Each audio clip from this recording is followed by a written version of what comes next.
마음이 다들 힘들어서 나라가 여러분 힘들어서 여러분 좀 힘들었죠 이번 한 주간. 네, 뭐 다들 또 특히 우리 젊은 분들은 마음이 많이 힘드셨을 것 같아요. 저도 마음이 힘들었는데 한 나라의 대통령이 40년 동안 이렇게 좀 이렇게 국정이 흔들린 상황을 또 다 이렇게 드러나니까 마음이 참 힘든 것 같아요. 우리가 뭐 최태민 목사라는 얘기가 있는데 사실 목사가 아닙니다. 예. 목사가 아닌데 그 사람이 이제 영생교를 창시한 교주인데 여러분 아시겠지만 요런 사이비 종교들 있잖아요. 그러니까 기독교 사이비 종교들의 뿌리가 어디로 가냐면 우리나라에는요 박태선이라고 하는 전도관이 있습니다. 들어보셨어요? 못 들어보셨죠? 박태선이라고 하는 6.25 이후에 확 성장한 이 전도관이라고 하는 곳에서 있는데 이 최태민 목사도 바로 여기에서 훈련받은 사람입니다. 그리고 여러분 잘 아시는 통일교회 문선명도 이 박태선의 이 분파에 있습니다. 그리고 요즘 우리 이쪽 지역을 다 장악하고 막 한국 교계에 막 힘들게 하는 신천지라고 하는 이단 있죠. 신천지 이단의 이만희도 바로 이 박태선에게 훈련받은 사람입니다. 도대체 이 박태선이라는 사람이 도대체 어떤 사람이냐? 어떤 사람이길래 이렇게까지 이 사이비 종교의 아주 핵심을 이루냐? 이 사람이 여러분 좀 놀라지 마세요. 정통 기독교인이었습니다. 이 사람이 서울역 앞에 있는 남대문 교회에서 집사를 받았고요. 그러니까 집사로 공직을 했고, 그리고 창동에 가면 창동 교회에서 장로 임직을 받았습니다. 그러니까 이 사람은 박태선 장로입니다. 1955년 6.25 끝나고 난 다음에 이제 한창 한국 교회가 막 일어나기 시작할 때 그때 자기가 부흥회를 가서 이렇게 한 번 인도를 한 것 같아요. 근데 그때부터 이 사람이 뜨기 시작하면서 한국 교회 안에 자신의 세력을 만들고 결국 자기가 그 안에서 분파로 나왔고 나중에 어디까지 가냐면 자기가 보혜사 성령이다. 이제 완전히 사이비로 간 거죠. 그러니까 이 사람을 따르는 사람들이 계속해서 나다가 지금 결국 우리나라 대통령까지 그 파에 연결되는 그러한 지경에 이렇게 된 겁니다. 여러분 이게 별거 아닌 것 같지만 사실은 쫙 보면은 들어가 보면은 이렇게까지 영적인 사이비가 있는 겁니다. 바른 복음이 필요한 겁니다. 우리는 계속해서 지금 생명 시리즈 세 번째 시간으로 오늘 전도자가 필요합니다라는 제목을 가지고 여러분과 말씀을 나누기 원해요. 우리가 읽은 본문은 이사야서 유명한 이사야서의 6장 1절에서 8절 구절입니다. 이 구절을 통해서 수많은 찬양이 일어나기 시작하고요.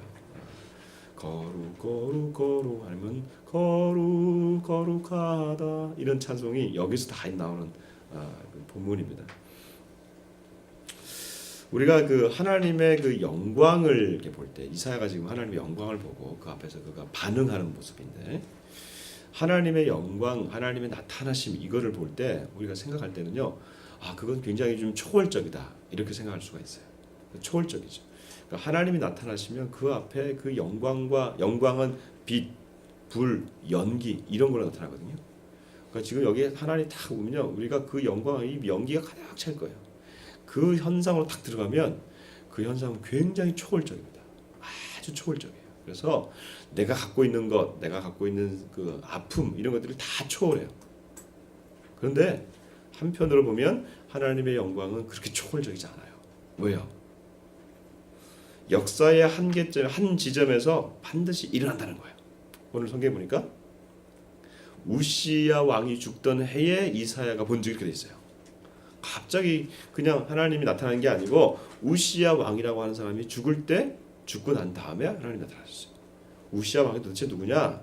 이스라엘의 왕인데 이 왕이 있을 때는 이 나라가 굉장히 평안했답니다. 굉장히 평안하고 주변 나라들을 점령해 가면서 아주 그냥 태평성대를 이루었던 그런 나라예요. 그런데 저 북방 쪽에서 아주 이스라엘 중동 지역이잖아요. 저 위쪽에 오늘날로 말하면 이라크 저 모술 지역, 얼마 전에 모술 탈환 지역 했는데 거기서 아수르라고 하는 큰 나라가 일어나고 있습니다. 근데 그 나라가 점점 일어나는 소물들이 들리면서 그 당시 무슨 국정이 있는 게 아니잖아요. 그냥 쳐들어오면 끝나는 거잖아요, 그렇죠? 점점 들리는 이 땅, 이 시대, 그 시기에 이 우시야 왕이 죽은 겁니다.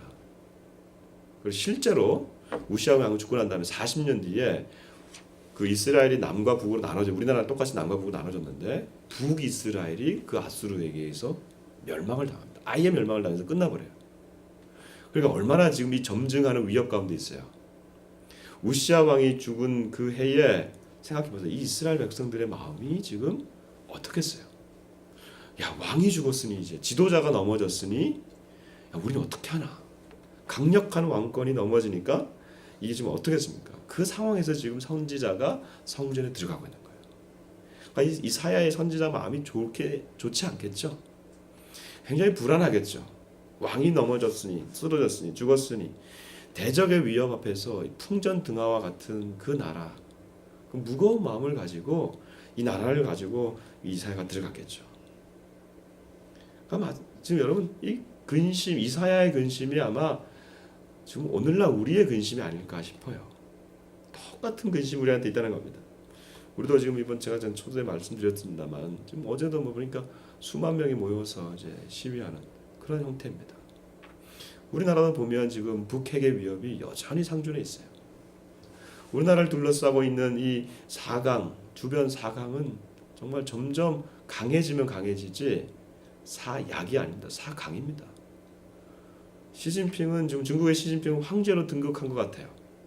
시황제가 되어버렸습니다. 일본의 아베 정권은 우익으로 점점 치닫고 있잖아요. 러시아의 이 푸틴 정권은 지금 예전에 제정 러시아의 짜르 황제로 돌아가고 있어요. 세계 최강대국인 미국 가장 타락한 지금 대선 후보들이 나와가지고 얼마 전에도 미국에서 나오신 분이 이거는 미국이 타락하니까 이런 사람들이 나오는 거다. 그 어떻게 그 당의 시스템에서 어떻게 그런 사람이 나오냐? 미국이 타락하니까 그런 사람이 나오는 거다. 타락한 미국에서 대선 후보들이 나오면 앞으로 어떻게 튈지 모르는 그러한 나라, 우리나라를 둘러싸고 있어요. 내년이면 전쟁이 난다는 얘기가 있었어요.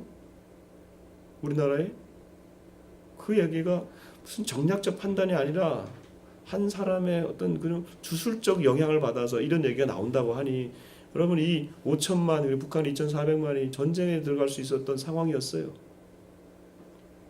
그러니까 지금 이사야의 2,700년 전의 상황이나 지금 2016년에 오늘 우리의 상황이나 다를 게 없다는 거예요. 동일한 마음을 가지고 지금 이사야도 성전에 들어갔고 여러분도 오늘 예배로 나오셨을 거예요. 뭐 이렇게까지 큰 문제를 가지고 나오지는 않았겠지만 무거운 마음을 가지고 오늘 예배로 나오셨을 거예요. 이런 상황 가운데 하나님이 만나 주시는 겁니다. 이사야가 만난 하나님, 그 하나님 어떤 하나님이십니까?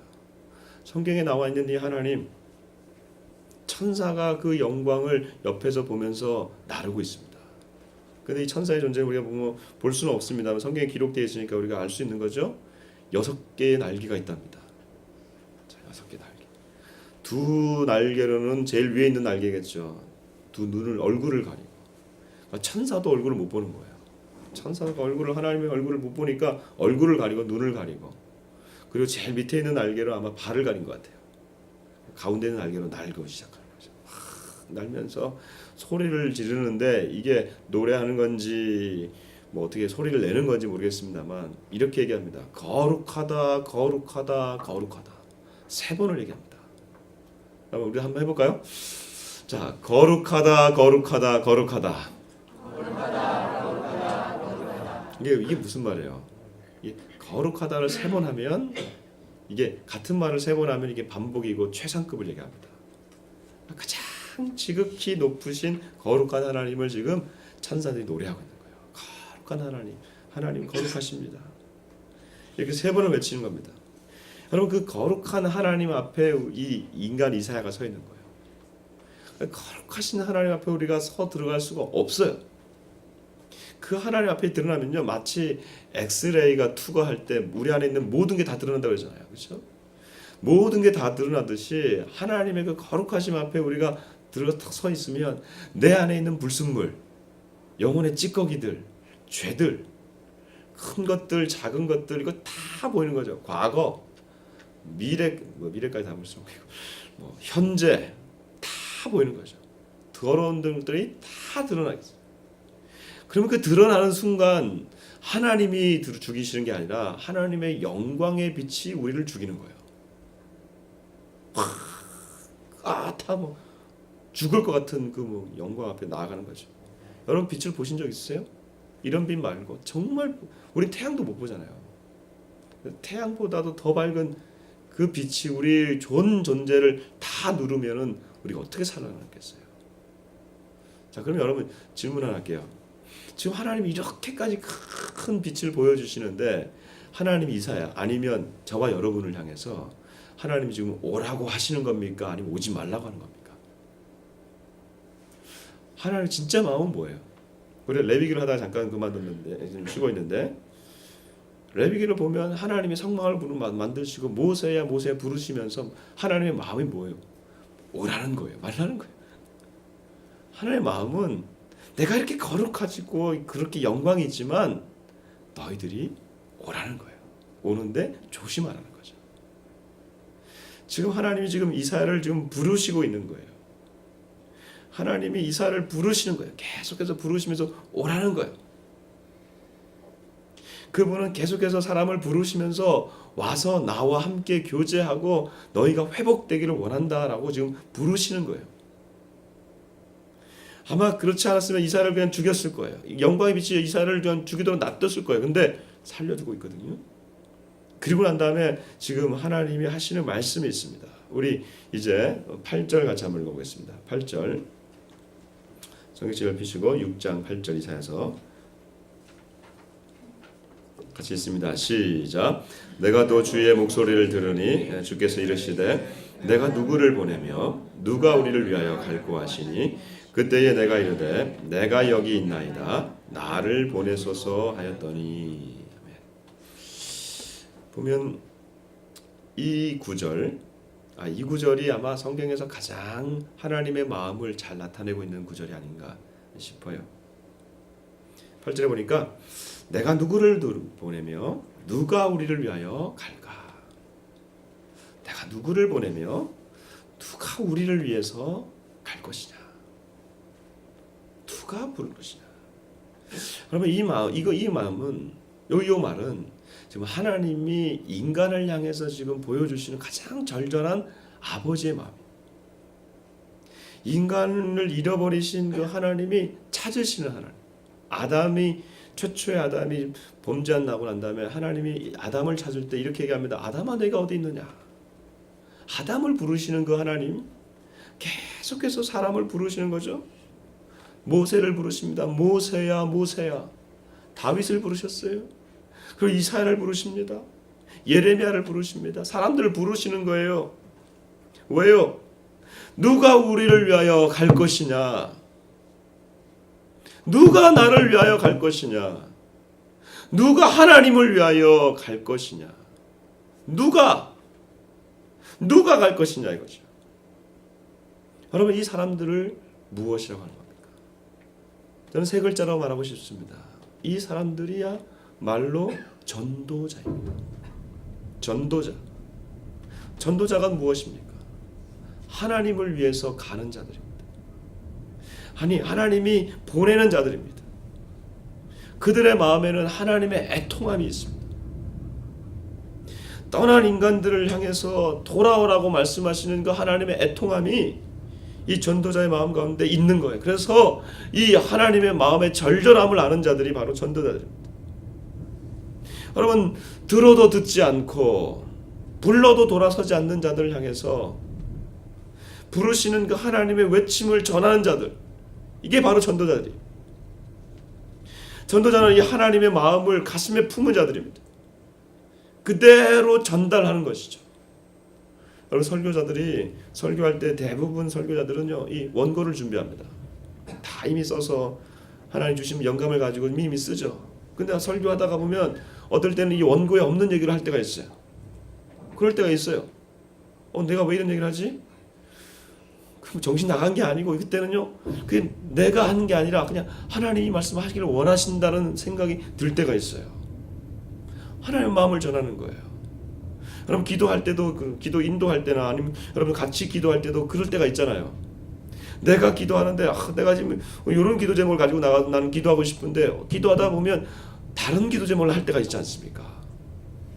어떨 때는 내가 정말 그 형제와 어떤 자매를 위해서 막 기도하다가 내가 아닌 내가 기도하고 있는 거 여러분 느끼신 적 있으세요?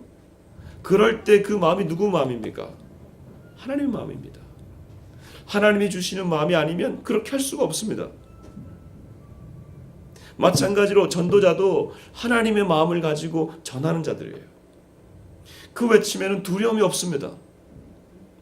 그 외침에는 하나님의 안타까움이 있습니다. 그 외침에는 타협이 없습니다.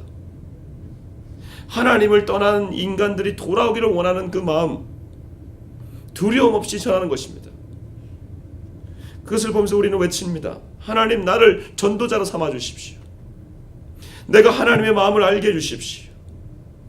내가 하나님의 그 절절한 마음을 전하게 해주십시오. 두 번째로 하나님이 왜 전도자를 부르시는 겁니까? 왜 하나님이 전도자들을 부르시고 세우는 것입니까? 하나님의 소리를 사람들이 듣지 못하기 때문에 그렇습니다. 제가 지금 얘기하고 있는 것처럼 하나님의 음성을 들을 수 있다면 이 중에 어떤 누구도 하나님을 믿지 않을 사람이 없을 거예요. 그러나 우리는 다 눈이 감겨있고 귀가 닫혀있어요. 하나님의 음성을 들을 수가 없어요. 그래서 하나님이 전도자들을 세우셔서 그들로 하여금 하나님의 말씀을 전하는 거예요. 근데 하나님의 말씀을 전할 때 자신의 말을 전하면 그건 사비가 되는 것입니다. 아까 제가 얘기했던 박태선과 같은 사람이 되는 거고 그 뒤를 따르는 수많은 사비들이 지금 한국에 얼마나 많이 있습니까?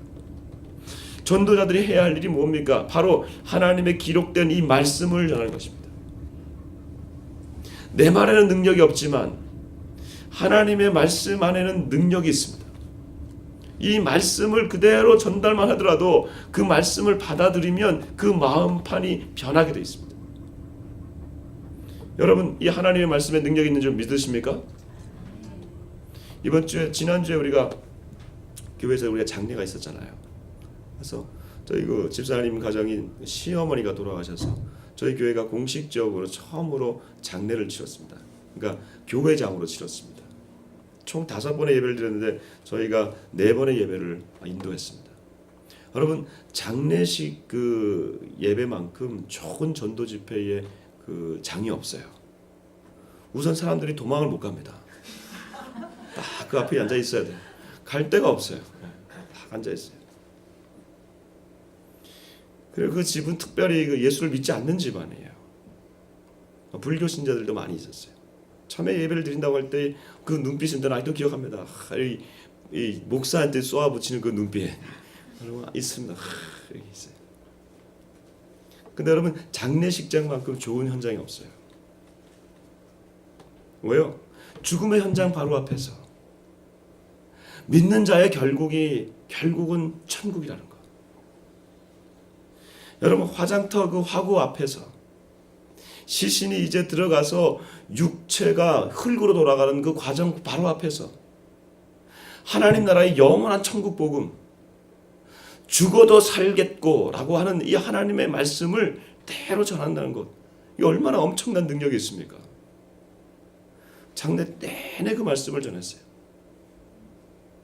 근데 마지막에는요, 우리가 마지막 예배를 드리는데 제가 마지막 기도를 드렸는데 놀라운 것은 믿지 않던 분들 입에서 아멘이라는 얘기가 나오더라고요.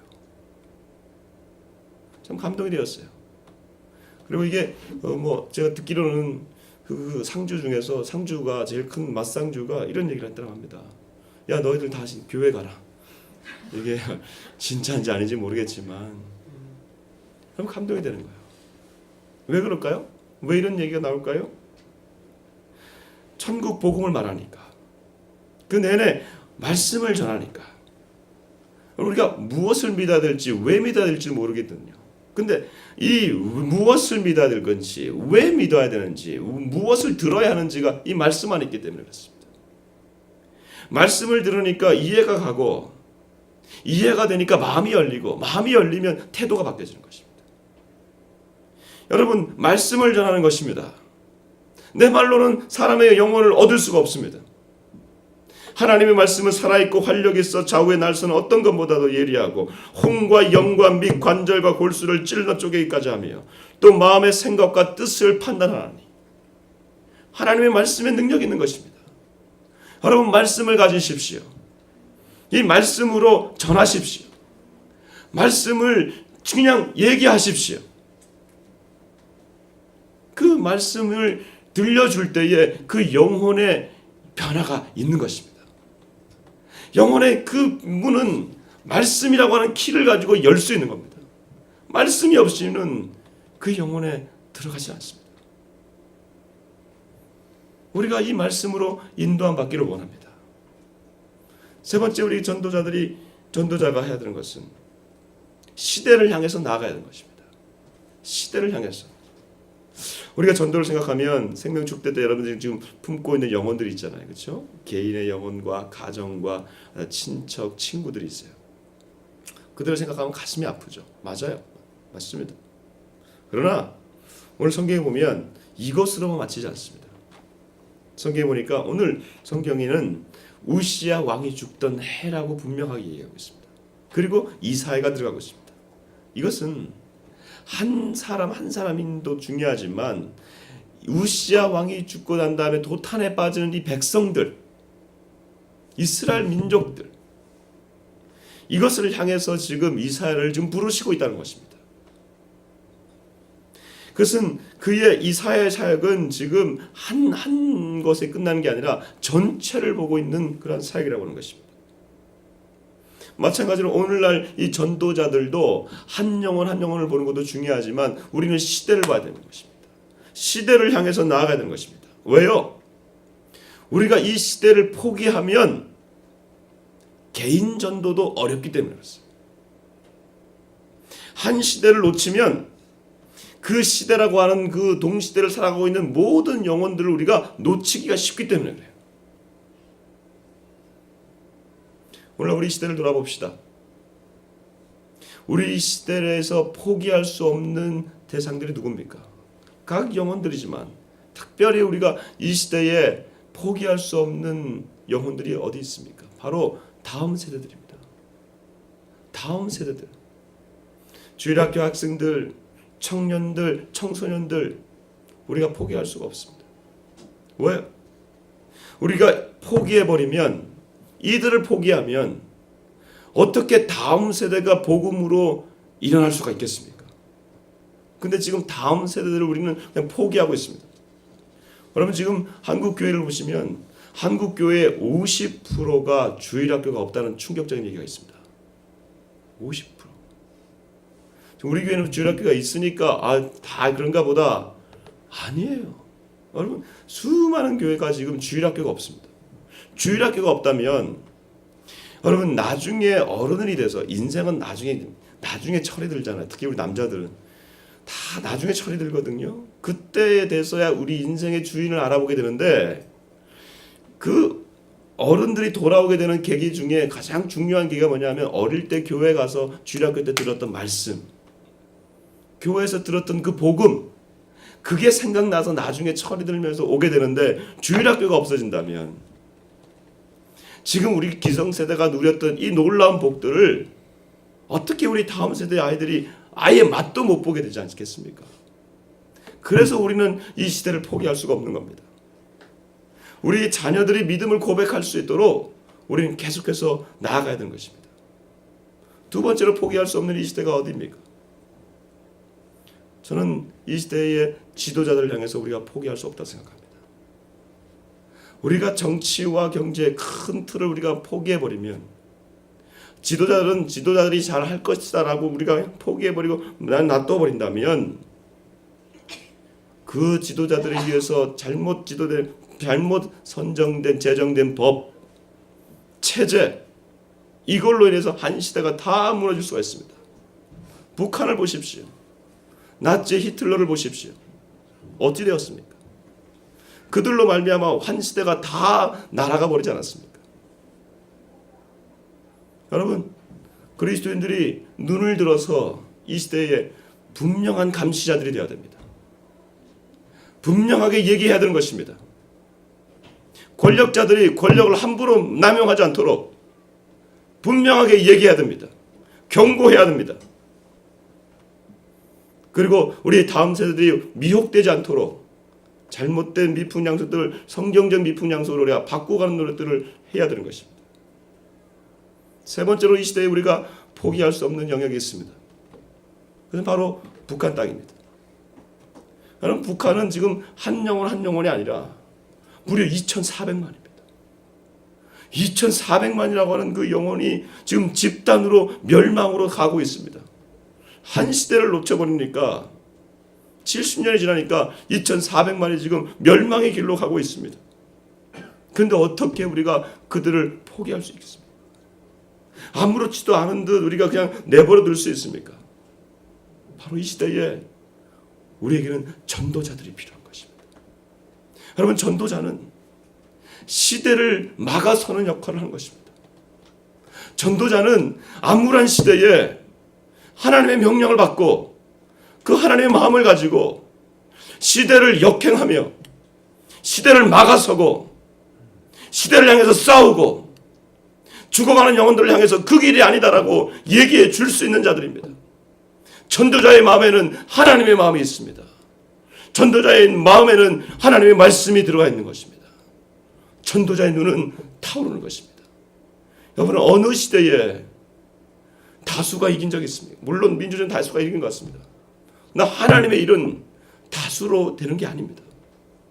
소수의 전도자들을 통해서 하나님의 일은 이루어져 왔습니다. 저는 우리 사랑하는 성도들이 이 소수의 전도자들이 되기를 주님으로 축복합니다. 하나님의 마음을 가지시기를 원합니다. 하나님의 말씀을 읽으십시오. 그리고 시대를 보는 눈을 내려놓지 맙시다. 이 시대를 다른 자들에게 넘겨주지 마십시다.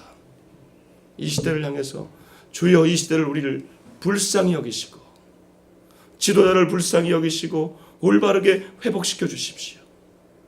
그리고 나아가는 것입니다. 이번 생명축제를 우리가 준비하고 있습니다. 생명축제를 위한 말씀으로만 듣지 마십시오. 내 영혼을 향한 하나님의 마음으로 말씀으로 듣기를 원합니다. 그리고 잃어버린 영혼들을 향해서 주여 저들을 향해서 내가 전도자로 서게 해주십시오. 나 때문에 그의 영혼이 얻을 수 있다면 주님께 나오게 해주십시오. 생명축제를 준비하면서 아마 많은 부담이 있을 겁니다. 저도 엄청 부담됩니다. 여러분 생각해 보십시오. 믿지 않는 사람들 왔는데 예수 믿으라고 얘기해야 되는 이 부담감, 그들의 눈에서 나오는 레이저 엄청납니다. 저는 지금 한 달 이상 지금 화장실을 못 갑니다.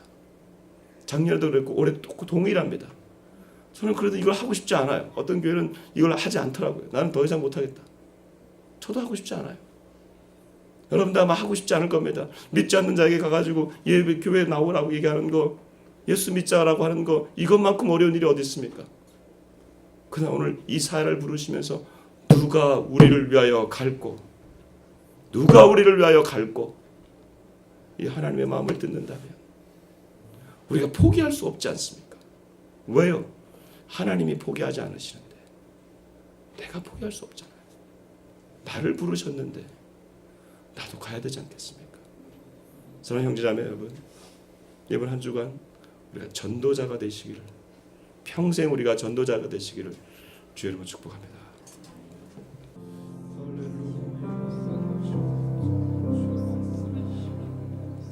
주께서 이르시되 내가 누구를 보내면 누가 우리를 위하여 갈고 하시니 그때 내가 이르되 내가 여기 있나이다 나를 보내소서.